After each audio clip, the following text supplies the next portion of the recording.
Good afternoon. My name is Elise Hatton, and it is my pleasure to welcome you to today's Hub Live. As always, we do these Hub Lives to share information and ideas with you that you can help implement in your, or that you can implement in your business that will help in your business journey and for you to achieve your business goals. And today is no different. In fact, we have a very special guest today, Mr. Geoff Higgins. How are you, Geoff? I'm very well, thanks, Elise. Awesome. And as you can see from Geoff's very cool poster behind him, he is from Performance People. You've had that company for a long time, haven't you, Geoff? 22 years. Wow, you've been helping people in Central Queensland and beyond perform for 22 years. That's incredible.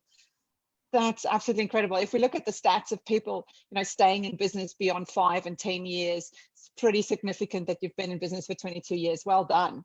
Now, we have a very cool topic today, something that I think is very cool. Creativity, even if you think that you're not creative. So what's the point of being creative? And if you feel like you don't have enough creativity or you can't be creative enough in your business, what to do about that? So Geoff, tell us a little bit about your business journey, 22 years in Performance People, and how you use creativity in your business. And also I'm going to ask 3 questions in one, and also why you think creativity is important. But start with your journey, and I might ask those other 2 questions again. No worries. So I left high school and studied psychology at Melbourne University and had a little bit of experience of phone counselling and decided that people have lots and lots of problems. And when I was 21, I wasn't really ready for everyone's problems. And luckily, Anderson Consulting came recruiting and I got a job with them. And so for the next 5 years, I did consulting in New Zealand and with Telstra here in Australia, and did some work in various places. So it was good fun. And I met all these passionate people, and I really got a bit of a bug for working with passionate people, doing things that are a little bit difficult and new, and not necessarily just keeping to some kind of stereotyped script. Then I went on and I did some line management as an HR manager, and then moved to Central Queensland, and there weren't jobs doing the sorts of things I'd been doing, so we started our own business. I love it. You wanted to do the work that you were doing in Melbourne and just like, yep, I'll just create that job then. That's Absolutely. Awesome. That's very cool. Hey, Miranda, thank you so much for joining us on today's Hub Live. We're talking about creativity, how to be creative, how to use it in business, the importance of it, even if you're not creative. Well, I think Geoff, I'm obviously here with the amazing Geoff Higgins, who's going to talk us through how he uses creativity in his business. 22 years in your business, that's amazing. What do you think the importance of creativity has been for you in your business journey? I guess the challenge is keeping it fresh and also meeting the demands that clients have. And every client has their own way of needing something. And so I'm very much not about standardizing. I'm very much not about a cookie cutter, but more about trying to find proven techniques where possible, or making things up where there aren't proven techniques already that can be used. That's creativity, right? That's where the creative bit comes in. Making things up part is the creativity. Sometimes it's taking someone's great idea and just stretching it a little bit, or expanding it, or applying it in a different setting. And other times it's coming up with something that might be completely new. And you asked before about where I've used that in my business. And I guess one of the key places is new training programs. Also new tools to support my clients in doing the things that they're trying to do. New ways of kind of taking what we've always been doing and making them more fresh for the people who are doing that work. So business processes or whatever it might be. I love that. Okay, I'm going to stop you right there. Now, yeah. Tell me about the most creative training program that you've come up with so far. Like, what is the thing that is like, this is Elise, the coolest training I love program? them all equally. Yeah, but give me an example. So a few years ago, some of my clients were really challenged by how to find new ways of documenting process. So obviously organizations need to document process, and it's key to their success that they are able to keep track of what it is that they expect their employees to do and how those things are going to be done so that there's a good quality job done. And a friend of mine, Simon Terry, had been working in an area where he was designing a new bank branch, and he talked to me about design thinking. And design thinking led to service design and design principles and IDEO, which is an organization in the US, a consulting organization in the US that shares a lot of their tools. And I started on a bit of a journey of how do we use design thinking in central Queensland to improve the processes that people are using. And I developed some training in order to support that, and a bunch of tools and things that we could use day to day to improve on the work that people are doing in their day-to-day lives. Oh, I love that. Jay, Tanya, thank you so much for joining us today. I'm here with Geoff Higgins from Performance People. We're talking about all things creative and creativity, how to use creativity in your business and why it's so incredibly important. Okay, so I really love what you just said, Geoff. So what you did in that example, essentially, from what I can tell, is that you took some existing information that was used in a different context and you brought it into the problem that your clients were experiencing, and you created some helpful tools to be able to solve that problem. And that is what creativity is for. I love that.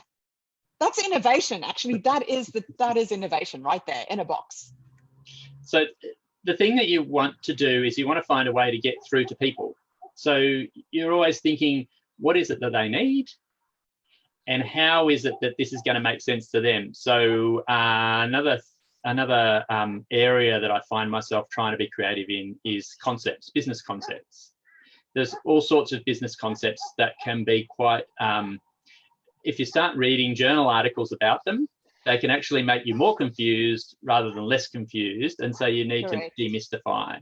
And so a little while ago, or many years ago now, I was working on a project management concept, which is about the balance between the amount of time that you expend, the amount of money you spend, and the performance outcome that you get. And obviously, if we spend more, we would expect to get more.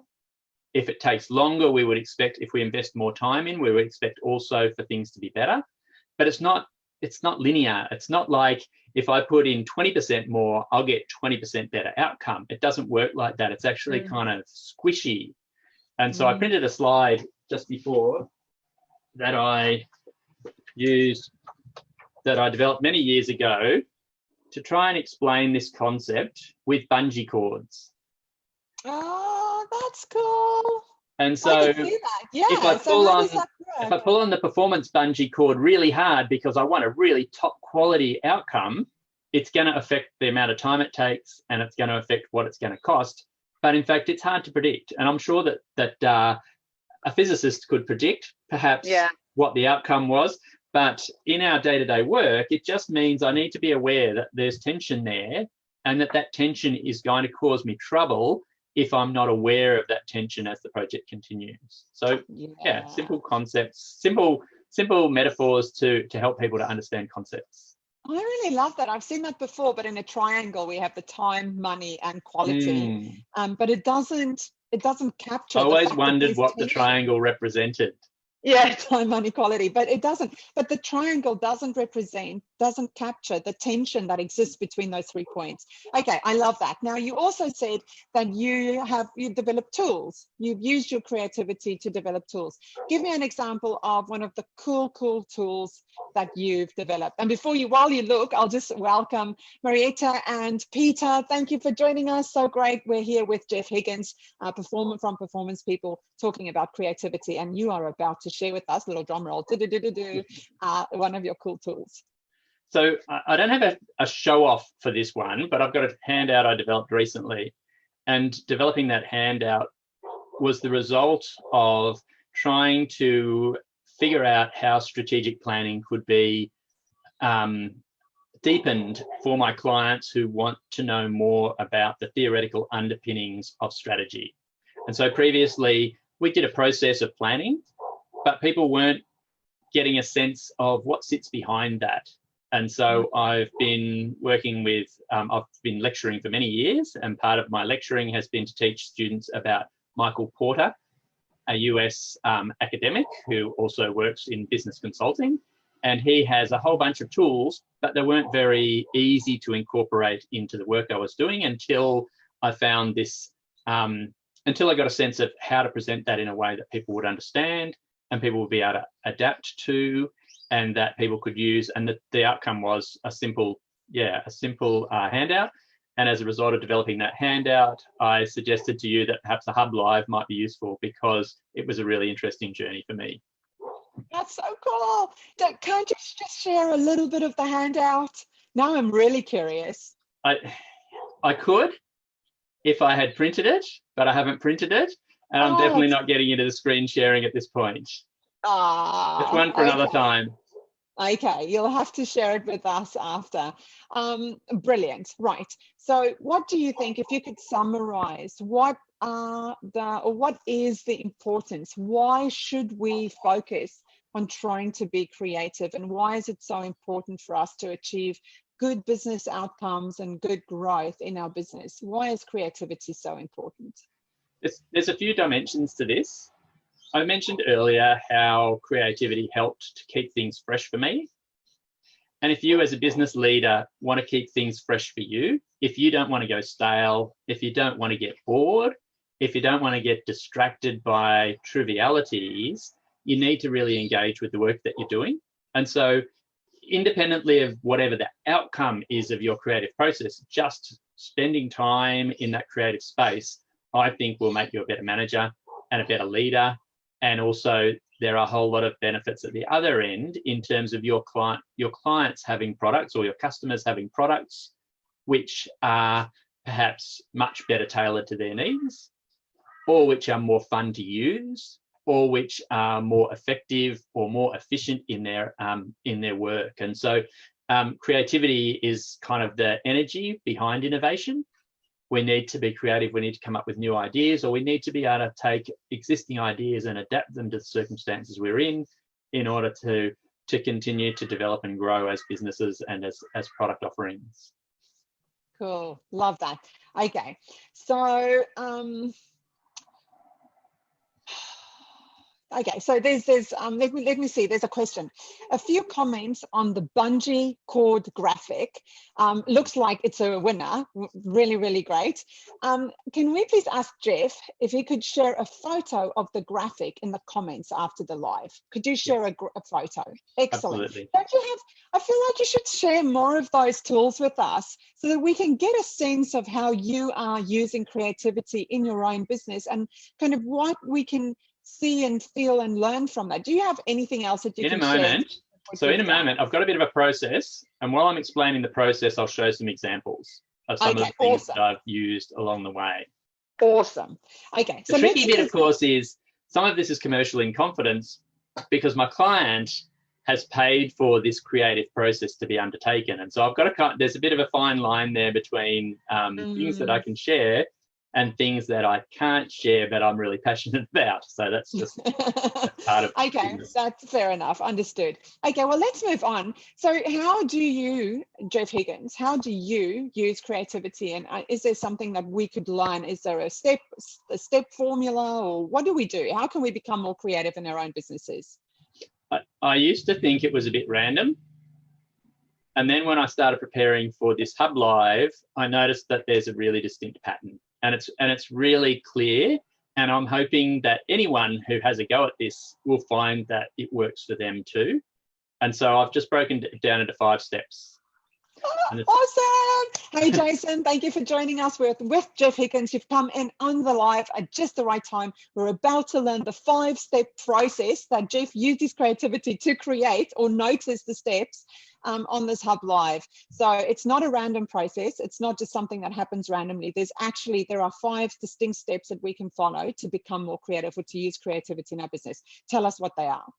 So you need to start out by setting up the circumstances in which you're going to do that creative work.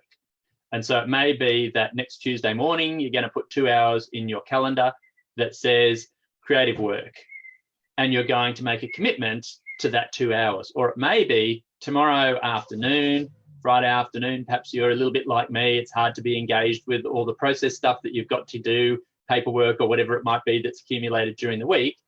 You might set yourself a 20-minute wedge of time in your calendar or in your day where you just say, I'm going to work on this creative stuff. Then you need a space. And for some of you, it's right where you are. So for me, I just rotate my chair and I clear the space beside where my computer is, and I work just there. Some of you will be far too distracted by your computer to do that. And so it may be that you need to get up and you need to take yourself outside or down the hallway. I would recommend you find a space where there's a bit of room.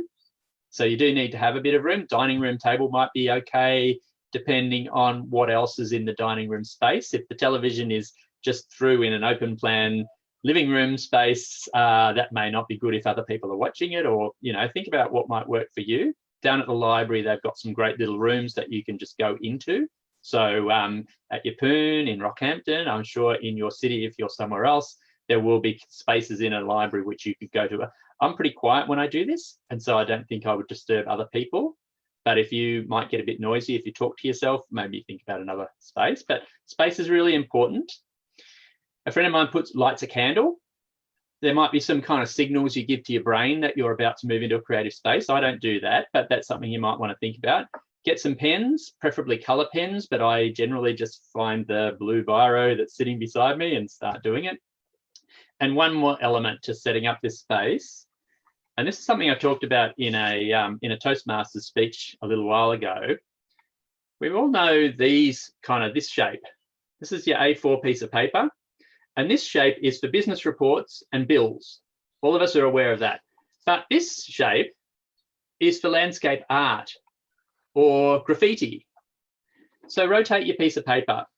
If you know it's going to be a biggie, or if you suspect it's going to be a biggie, and I'm going to slide back a little bit here, A3 is your go-to, and find yourself your piece of paper. Again, rotate. I don't know what this represents because I don't know anything that looks like that in A3, but definitely rotate the page because it seems to expand our consciousness when you rotate the page. That's it in terms of step one. Okay, so let's just look at step one. Hey, Jolene, thanks for joining us. So step one is create a space that is distraction-free, not next to something. Turn off your, if you have your computer in the room, turn off your computer or turn off all the notifications, turn off your phone, turn it off. Don't go to the computer. Don't, have a space where you are on a desk, but you have plenty of room, and then you could make it as creative. Bench, or, a folding table out the back in the yard. I don't know. I like the idea of being outside. I think the nature is so good for creativity too.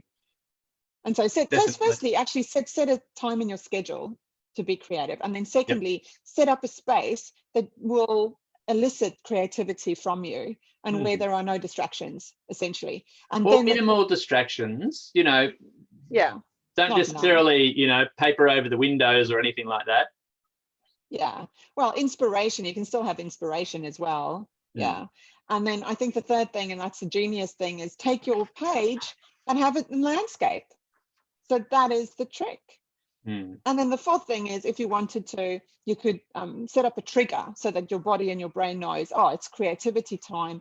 So either light a candle, get a specific kind of tea that you drink, specific music in your headset.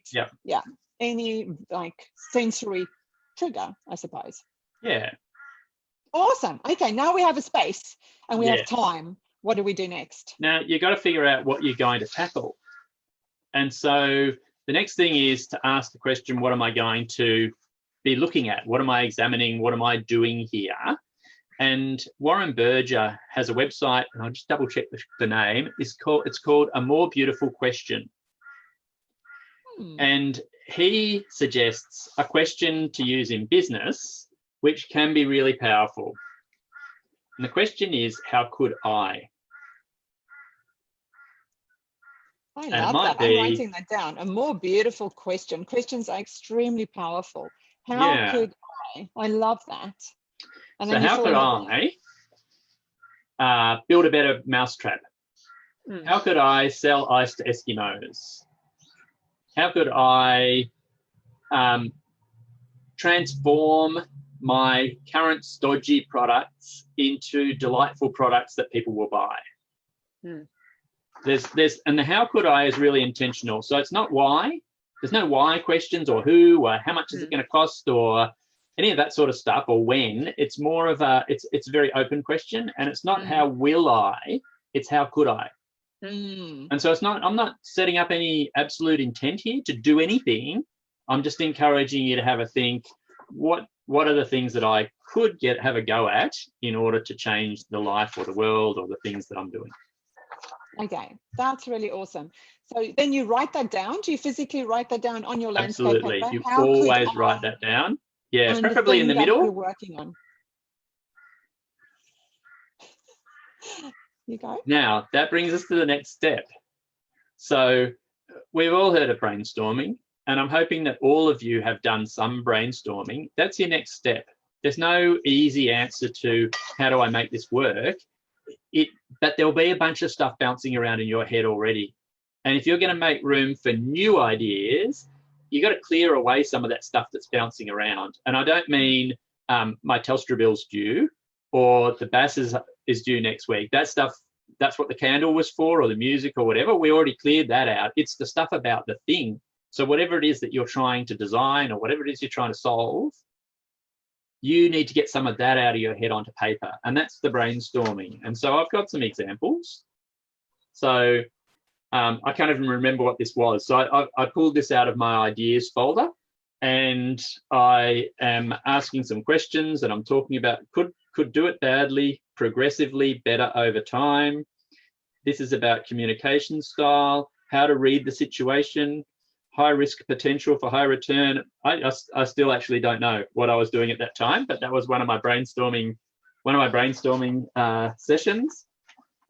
As I said, when you've got a big idea, you need a bigger page. So I had a 1-week workshop late last year, and I needed to explore what I was going to do with that workshop. And so I've got here, what is important to you? Why do we come together? One of the great questions, why am I here? Which for every facilitator or every MC at a big event, why am I here is a question you need to answer before you can be credible on the stage. What is governance? How do you make decisions now, and is that okay? So actually here, sorry, set the upside down. Here I've got a bunch of questions that I brainstormed as opposed to a bunch of ideas, but they're all, there's a bunch of ideas there that I framed in the form of questions. So that brainstorming, every one of you needs to do that, because you need to clear your mind enough to make a space for then the next stage. And the next stage is about taking that mess and creating order. Okay, and I noticed that is what you did. You didn't write it down in a neat table, or it just goes all over the page. So it's really easy clear in your head. Yeah, very much so. Nice. And it doesn't matter if you write things in the corner, like someone's phone number who just rang me earlier, because I just noticed one of my pages has a phone number in the corner. I'm thinking, well, that's because it's scrap paper at this point. Yeah. And if you think of it as scrap paper, you won't have any ownership of what's there.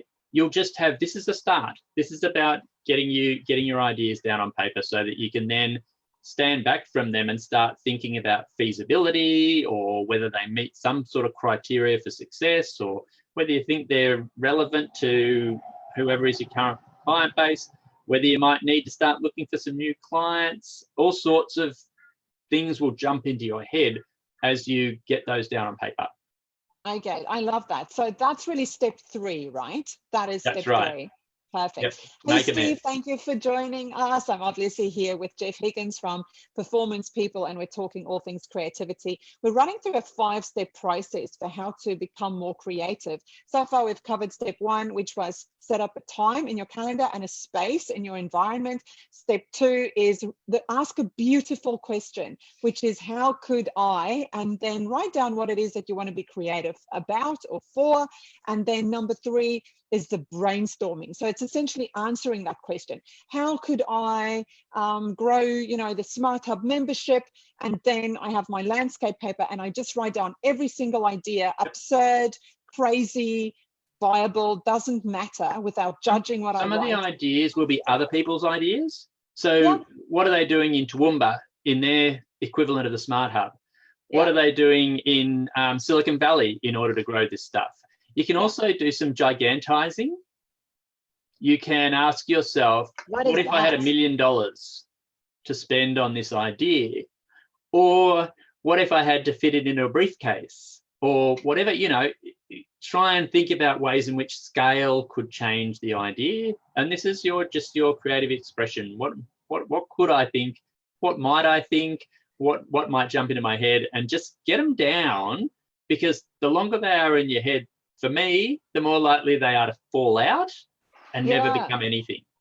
Yeah. And I think you mentioned something that's really relevant. The longer you hold on to stale ideas, and what I mean by stale ideas is ideas that have been in your head for a while, the less space you have for fresh ideas. So writing them down creates more opportunity to think new thoughts or to see new solutions.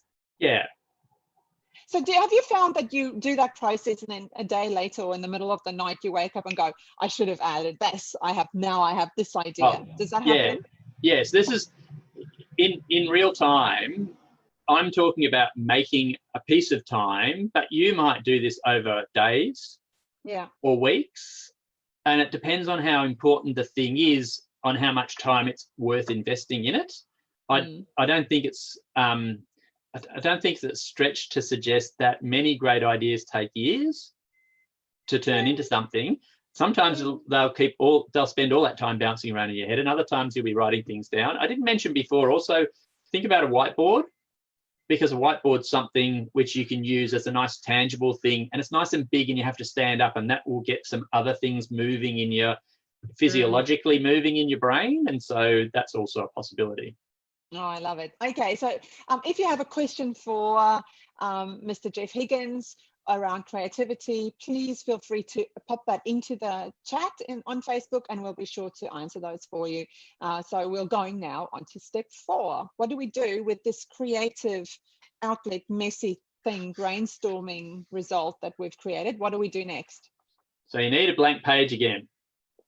Oh, then you can't work from the same. You need a new piece of paper now. Sure. And the goal here is to draw something that makes sense of at least some of what you brainstormed. I'm a big fan of the mind map. So I've got a mind map here that says team role in the middle, and it talks about the psychological theories, the big 5 psychological theories. It talks about autonomy. It talks about expectations. This is from a few years ago, many years ago. I've got one that says team leader position description workshop, which is happening next week. And I've got a bunch of ideas about how I might approach that workshop. As I said, scale is important. So I also have one that says governance in the middle, and governance is one of those big topics for me. And so it needed a lot more space. Yeah. And so I've just got basically ideas. So if I take this one, for example, I've got the Greek origin of the word governance, and using that to explain that governance is about steering and about direction. I've also got relationships with stakeholder, which involves maintaining independence in our relationship with our stakeholders, but also balancing their demands on us. And so I've just got a whole bunch of stuff. Now, I won't tell you how to do mind mapping, because there's 1,000, maybe more, videos on YouTube that explain the process. So I would encourage people to do that themselves. But I do want to encourage you to remember that whatever you put in that middle bubble on your mind map will have a big impact on what else you grow. So if I wrote in the middle bubble, a better mechanical mousetrap, I'm going to end up with a whole lot of ideas around how to make the mousetrap more efficient and more effective mechanically, but I'm not going to come up with new ideas. Whereas if I put in the middle, eradicate mice in my house, I might have the potential for a sonic boom or some kind of laser triggered device when mice move around, or I might have some way of mouse proofing my external walls. All those things, none of those things would be there on the other mind map. So the real power of a mind map is having the right sort of scope coming out of that middle circle. And that's where you can go back to your question. Yeah, I like that. So make sure that the thing that you put in the middle is actually the higher level thing that you want to solve, and that you don't go Absolutely. too deep into the detail where you get like narrowed in how you will think about the solutions. Yeah. Yes, excellent. So as well as that, there yeah, are other ways that you can show what I'm talking about here. So you might have, I'm just sorting some pages here. I do lots of process flows. A lot of the time I'm talking about how do we get from here across to here, and where are we going to go along the way, and where are the overlaps and all that sort of stuff. So I draw lots of boxes with lines, and I don't have any clean ones. Actually, these are pretty messy, but I've got some boxes and lines, and this one's about giving instructions, giving work instructions. And so when you're giving work instructions, there's a job, and you have someone who is able to do that job, and then you approach them and you do the 5 W's, the who, what, where, when, why stuff with them, and then you check back, and so on and so forth. So there's a whole process that that I planned out that's been in my training. It's interesting, this came out of my ideas folder, and this has been in my training for at least 10 or 12 years. So this must be 10 or 12 years old from when I was planning to put that into my training materials. I have a picture of a car. You can be creative. I'm not very creative in terms of, well, I wouldn't be doing the being creative for people who aren't creative or don't think they're creative. But I've got a little car, and I've got arrows, boxes and lines. Boxes and lines, I think, are my discipline. This one here starts in the bottom left-hand corner and winds its way up the page. Don't get contained by the idea of straight lines with process. Process can go in all sorts of directions. And some things we do go round in circles. And so I start somewhere and I go round in circles. And so this one's about strategy and tactics, and it talks about aligning with our identity and culture, thought leaders walking the walk, retaining clients, front office and back office. There's all sorts of things that I've kind of captured there, and I'm not sure what actually resulted from that. It was a creative process that resulted in something. So that's 2 ideas. One's to do your traditional mind map. Another is to do a process flow. And just a third one is, I've got a real mess here, so I won't show you the messy one. I'll show you the neat and tidy one, is the idea of inputs, processes, and outputs. Oh, yeah. So if you're designing an app, you could ask, what is the user going to put into the app? What are we going to do with that information? And what are we going to present to them on the screen? And what are they going to do as a result of that? Or if you're manufacturing, it's a very traditional concept in manufacturing. What are the raw materials? What are we going to do to the raw materials? And as a result of that, what are the things that we're going to have at the end? So that's a nice encapsulation that can help you to understand, kind of not just understand, but also communicate the things that are going to happen in the middle, which is often our bit of a black box, and how it is that we got there and where it is that we're going from there. So that's a nice kind of simple way of doing that. And there's oodles more. I probably don't need to go into more detail. If you were doing some organizational restructuring, you would always have an org chart, and you would have what are the positions and who reports to whom, and all those sorts of questions have to be answered. That's and there's a whole bunch of others that you might use. Awesome. Really, but it's all about order and making sense of the information that you brainstormed earlier, and you'll come up with more things. Don't be contained by your brainstorming. You'll come up with more ideas as you go.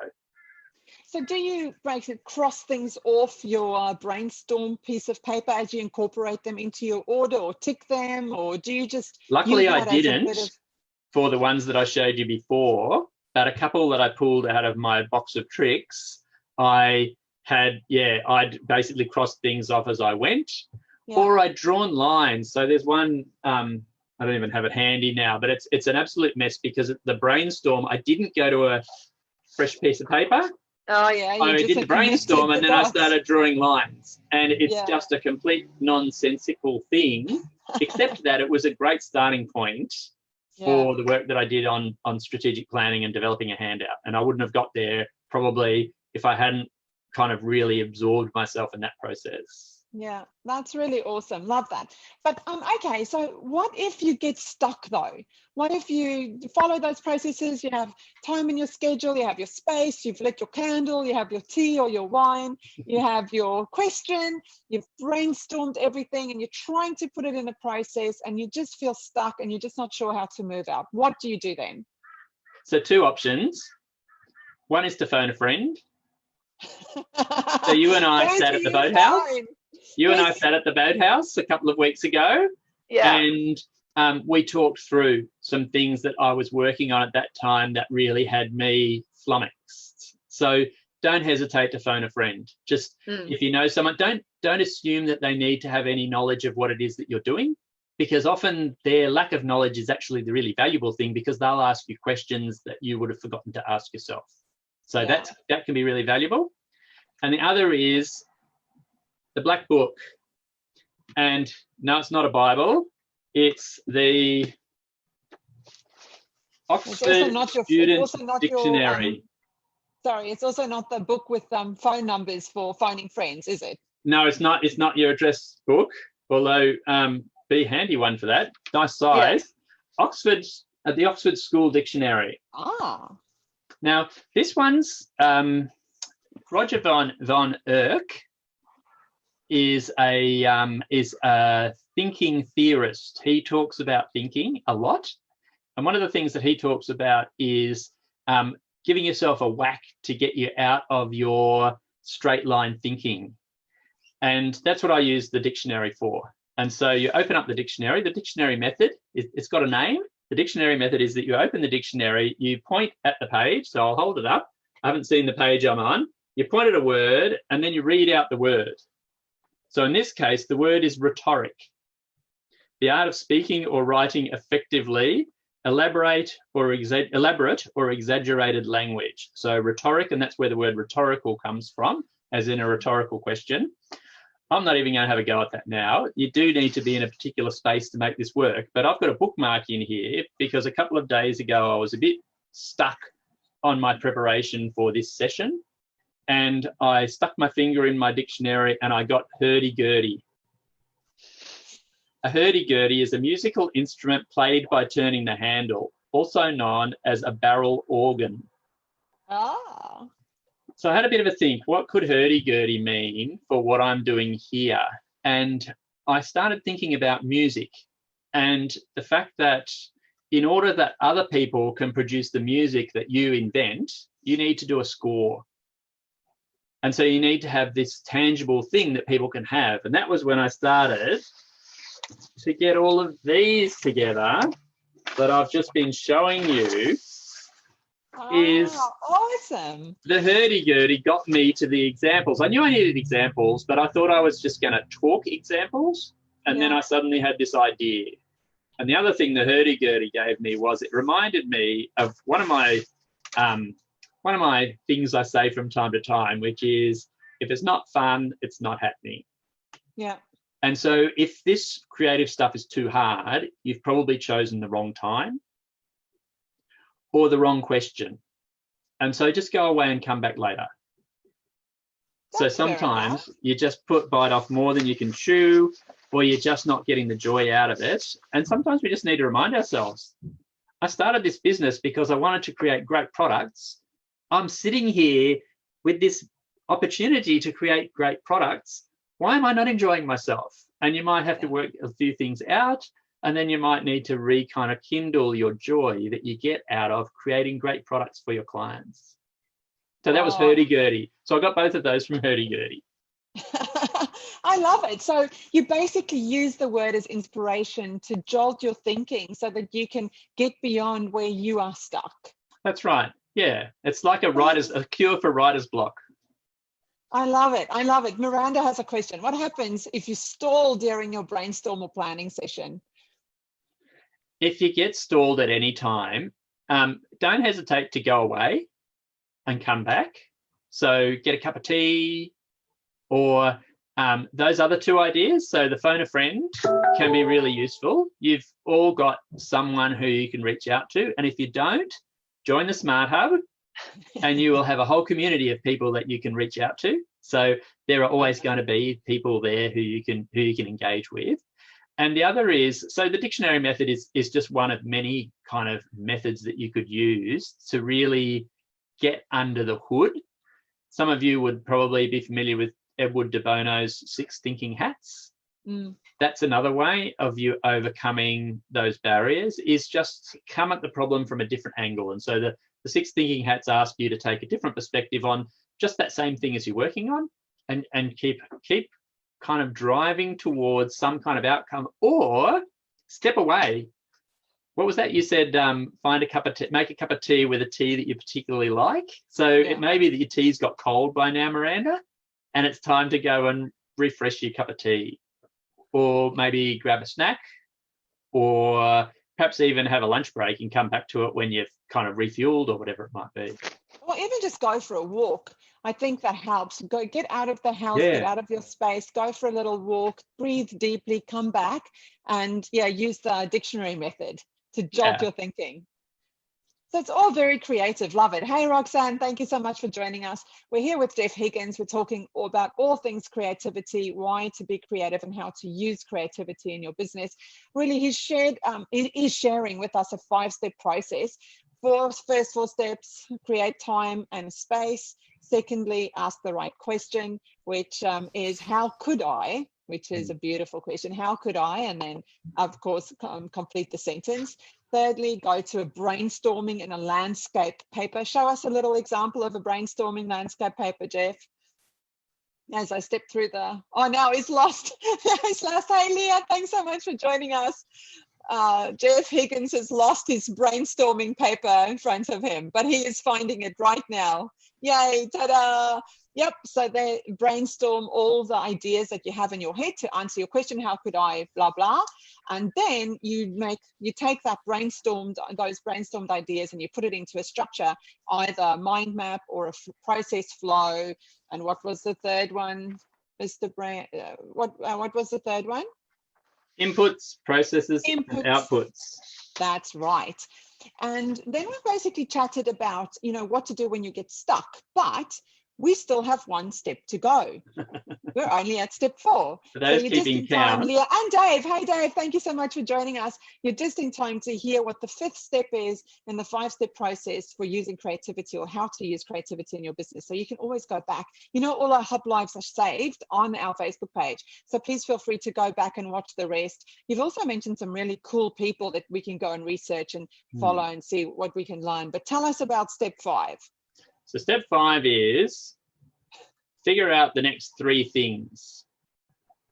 So don't overwhelm yourself by developing elaborate project plans and things unless they're absolutely necessary. Typically, we can get moving on implementing or extending or expanding or whatever it is that we're going to do with the creative process we've been through by trying to figure out what the next 3 things are. So really try and have a discipline around not getting up and walking away until you've written down those 3 things that you're going to do. It might be to ring a client. It might be to contact a manufacturer in China. It might be to do some diagrams of the screens for the app that you've just come up with the idea for. Whatever it is, write down those, put them in your to-do list or your calendar, and then you can go and have a break. That's really cool. Hey, Aidan, thank you for joining us. Miranda has another question. I'm going to come back to these 3 things to do, but first, Miranda's question. What happens if the client you're working with doesn't seem to gel with the creativity you've worked on for them? That is a great question, Miranda. Thank you for asking that question. So it depends on how engaged the client is in the creative process. So in some cases, you will be doing the creative process in the harsh light of their scrutiny. And in that case, if it's not working, you generally need to back off and you will probably end up in a more conservative space. If they want to do something even more elaborate than you are comfortable doing, you probably need to have a conversation about risk and about risk appetite. and you might need to shelve your own concerns in order to buy in to where they are, because it's really important that you be on the same page as the client. So sometimes you need to convince them, sometimes you need to back off a little, and sometimes you need to actually let go of your own inhibitions in order to be where your client is. So that's when the client's involved. Sometimes the client's not directly involved. So that thing I had around, not even going to go looking for it, the doing some work around team leader position descriptions. I'm not sharing what I've done on that page with the client. They'll get a workshop, and the workshop will be all polished up and all done by the time it gets to them. So that's really a background process, and a lot of our creative processes are background processes. We have no idea how Facebook designed the interface that we're using now, because no one shares that with us. That was something the engineers worked on in the background before the product came out and was offered to us. And so you'll also have that at times, that kind of background process. And then it's sometimes you just put things aside and you never come back to them. So some of those pages that I went through, I'm not sure where some of them went, because I don't even recognize kind of what was going on them. That's really cool. I like your answer. I wonder also if another thing that you could do, depending on the context, is to ask your client questions to understand what they're thinking. You can actually take your A3 sheet of paper into your client's boardroom and you can sit with them. I would always encourage you, even if you've done some pre-thinking, to start at the very beginning of the process. So get them to clear a space in their diary, make that space in their boardroom or their training room or outside on the balcony or wherever it might be, to then discuss that question. So the how could I question, in this case, how could we? And so you talk about the how could we question and you get them to buy in at that point. Then you brainstorm together. And they might say, oh, we need someone from finance to talk about this. And you get them in, you get them involved in the brainstorm too. As many people as you can have can be involved in this process. And then once you've done the brainstorm together, sometimes you need to just let it sit there, because it can be hard to make that transition to drawing a diagram that makes sense.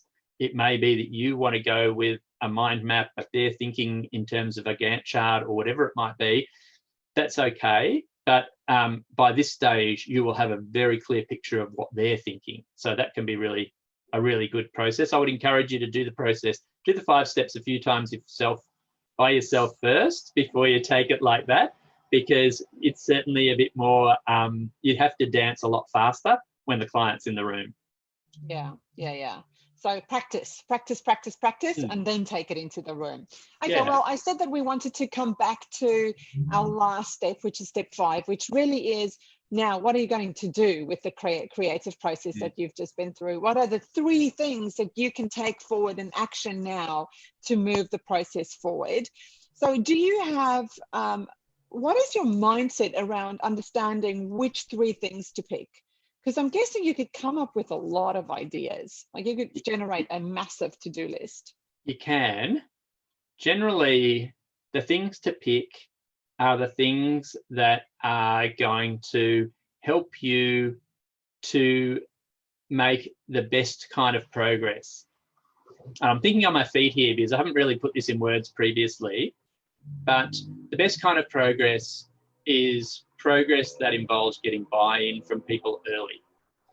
So if you've got an app, getting it out there. I know that John Cook has run pilot tests of his app that then gave people an opportunity to give feedback. Now, as a bit of a perfectionist, I suspect he probably struggled with letting go of that at that time and allowing other people to pick it apart when he hadn't actually dotted every single I and crossed every single T, and there was still work that he wanted to do. But that risk taking can give you a really big leap forward, because people's feedback will be really valuable for you. The other thing is to choose things you can do. And so if what I'm going to do is build a better mousetrap, I'm not going to write down introduce my mousetrap to the North American market, because I haven't got a manufacturer yet. I don't have contracts. I don't have a design. That's way out there too far. That's not the next three things. That's like things 100, 101, and 102. I need to do some things right now. And so it depends on what your workflow is. So it might be to start getting out and talking to people, or it might be to spend some more time in working on the product or working on the service or working on the training program or whatever it is. So you also need to figure out what works with your workflow. Okay, I love that. Excellent. So would you like to give us a quick summary of those 5 steps again? Yeah. So you need to set up the space. You need to create opportunity in that space to be able to do the work you need to do. Don't forget to turn off your phone. I hope all of you have already turned off the bing noise that Outlook makes when a new email comes in, because that's just a distraction. You know, you can also, if your computer takes a little while to boot up, you don't want to turn your computer off so that you can just turn it back on again in an hour or so. But you can turn the screen off by just clicking. If it's a normal computer, you can click on a button, or you might be able to soften the screen. Or if it's a laptop, turn it around and it'll face away from you. You won't even know what's going on. Make that cup of tea or light that candle or whatever it is. So that's number one. Create an opportunity to do the brainstorming, to do the creative work. The next thing is, there's no point in starting without knowing what you're working on. And so you need to ask that beautiful question, how could I, or how could we? And then describe what it is that you want to do. So I don't want to build a better mousetrap. I want to eradicate the mice. So ask it that way. Then step 3 is to make a big mess. Do the brainstorming on a page, on a whiteboard, wherever it might be. Some of you will be very digital. You can do this on a computer. I don't recommend it, but I'm sure that it can be done. I just find that I can't type as fast as I can think, whereas when I'm scribbling, I can make a big fat mess and I can get a whole lot of ideas down very quickly. Also, on a computer, there's a tendency for everything to be ordered. So Elise, you pointed out that none of my pages had rows, columns of information or lists or anything like that. It was just random information. And that's a good way to do brainstorming, because it's much more, it opens your mind to many more opportunities if you have kind of a bit of a mess going on. Then you start a fresh page and you try and make sense out of that information by doing a mind map or a process flow or some kind of diagrammatic representation. It might be a table. You might have a table where you have, maybe you've got people, you're trying to figure out how you're going to seat people at your wedding. And so you might do a table that has a row of people's names across the top and a row of the people's names down the side. And you put a tick where you think people will get on, and you put a cross where you know that people are going to hate each other and yell at each other, or already hate each other and already yell at each other, so that ultimately you've got a bit of a simple tool. Then you need to figure out what you're going to do next. So 3 things. What are my next 3 things to do? So that's the process. Excellent. Now, is there anything creative that you'll be working on soon, Geoff? Is there something that you're going to use this process for? I mentioned before the team leader position descriptions. I definitely need to do something creative there. Position descriptions are very boring. So I need to figure out how we're going to really tease out what's going to happen there. So I've got to put my mind to that. That's my next. Because we know if it's not fun, it ain't happening. Exactly. Absolutely love it, Geoff. Thank you so much for sharing your creativity process with us today. Really, really appreciate you doing this HubLive with me, and love having you as part of our Smart Hub community. It's awesome. Thank you, sir. And so thank you so much for joining us today. Please join us next week at 1 o'clock on Thursday for our next HubLive. See you then.